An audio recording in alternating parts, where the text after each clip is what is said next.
মাহে রমজান আমাদের কাছে বড় নিয়ামতের বিষয়। আল্লাহ সুবহানাহু ওয়া তাআলা আমাদেরকে পবিত্র মাহে রমজান দান করেছেন। জীবনের এই সময়ে আমরা আর ফিরে পাবো কিনা জানি না, তবে এই সময়কে গনিমত মনে করে মাহে রমজানের পবিত্রতা রক্ষা করা আমাদের প্রত্যেকের ঈমানি দায়িত্ব। কথা ঠিক কিনা? সম্মানিত তাওহীদি জনতা, আমরা ইতিমধ্যে বিভিন্ন জায়গায় দৃষ্টি অবলোকন করছি। বিভিন্নভাবে আমাদের ঈমানি চেতনাকে ধ্বংস করার জন্য বিভিন্নভাবে পায়তারা করা হচ্ছে। কখনো প্রগতিবাদীরা, কখনো নারীবাদীরা, এবং বিভিন্ন সময়ে বিভিন্নভাবে উস্কানি দিয়ে ঈমানি চেতনাকে ধ্বংস করার জন্য পায়তারা চলছে। আমরা এর তীব্র নিন্দা ও প্রতিবাদ জানাচ্ছি। সাথী বন্ধুগণ, সারা দেশে যে সমস্ত কর্মকাণ্ড ঘটে চলছে আমরা বিভিন্ন সময়ে মিডিয়ার মাধ্যমে দেখতে পাচ্ছি, সামাজিক যোগাযোগ মাধ্যমে দেখতে পাচ্ছি। প্রশাসনের ভাইদেরকে অনুরোধ করব, আপনারা এর দ্রুত পদক্ষেপ নেন। কিন্তু ঈমানি তাওহীদি জনতা যদি জেগে ওঠে তাহলে আপনারা এই গণজোয়ার কখনোই রোধ করতে পারবেন না। কারণ এই বাংলার ভূখণ্ড শাহজালাল শাহপুরাণের দেশ, ইমামদার অলিয়া উলিয়ার দেশ, আলেম ওলামায়ের দেশ। এজন্য ওলামায়ে কেরাম এবং তাওহীদি জনতা যদি গর্জে ওঠে, নারীবাদীরা, প্রগতিবাদীরা কখনোই সেখানে স্থান পাবে না। এবং সাথে সাথে নাস্তিক মোর্চাদের আস্ফালন কখনোই বরদাস্ত করা হবে না। এ বাংলার ভূখণ্ডকে ঈমানি চেতনায় উজ্জীবিত করতে আমাদেরকে মাঠে আসার কোনো প্রয়োজন ছিল না।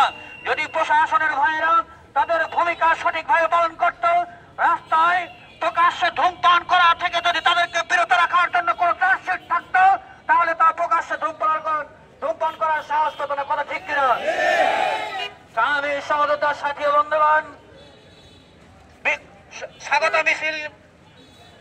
স্বাগত মিছিলের পর্যায়ে বক্তব্য নিয়ে আসছেন ইসলামী আন্দোলন বাংলাদেশ কুতুবপুর সাংগঠনিক ইউনিয়ন শাখার সম্মানিত সাংগঠনিক সম্পাদক জনতা মোহাম্মদ আমজাদ হোসেন।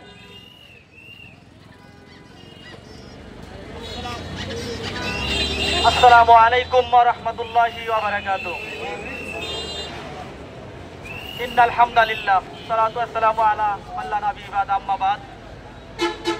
ইসলামী আন্দোলন বাংলাদেশ কুতুবপুর সাংগঠনিক ইউনিয়ন শাখা কর্তৃক আয়োজিত আজকের এই পবিত্র মাহে রমজানের স্বাগত মিছিলের সম্মানিত সভাপতি, উপস্থিত ইউনিয়ন এবং শাখা থেকে আগত সকল দায়িত্বশীল বন্ধুগণ,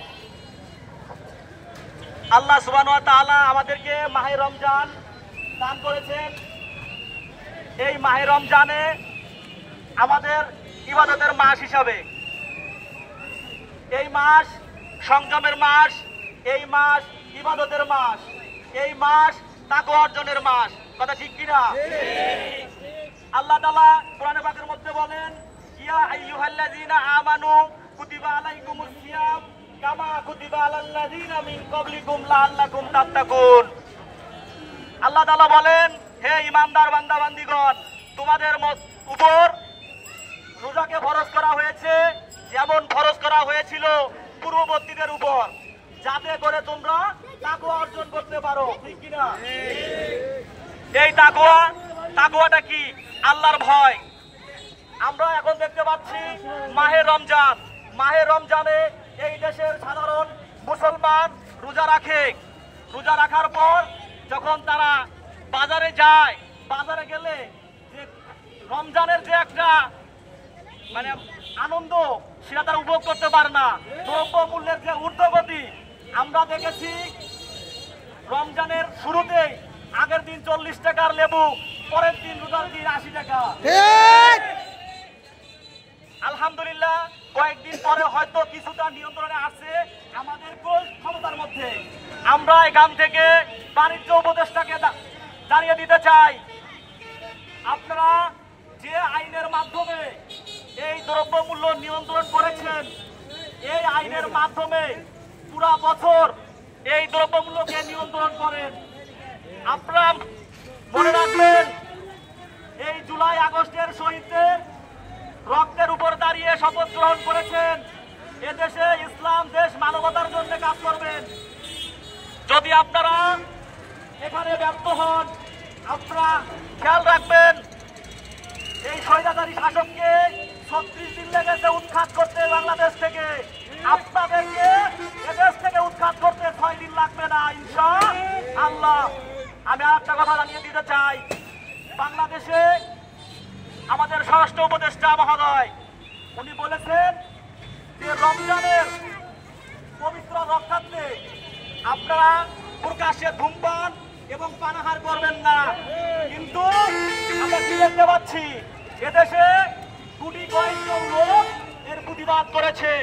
আমরা এই স্বরাষ্ট্র উপদেষ্টাকে জানিয়ে দিতে চাই, আমরা ইসলামী আন্দোলন বাংলাদেশ এই বাংলাদেশের তৌহিদি জনতাকে নিয়ে আপনার পাশে আছি। আপনারা আইন প্রয়োগ করুন যাতে করে প্রকাশ্যে ধূমপান এবং পানাহার না করতে পারে। এ বলে আমার আলোচনা শেষ করছি। আমার তৌফিক ইল্লা বিল্লাহ।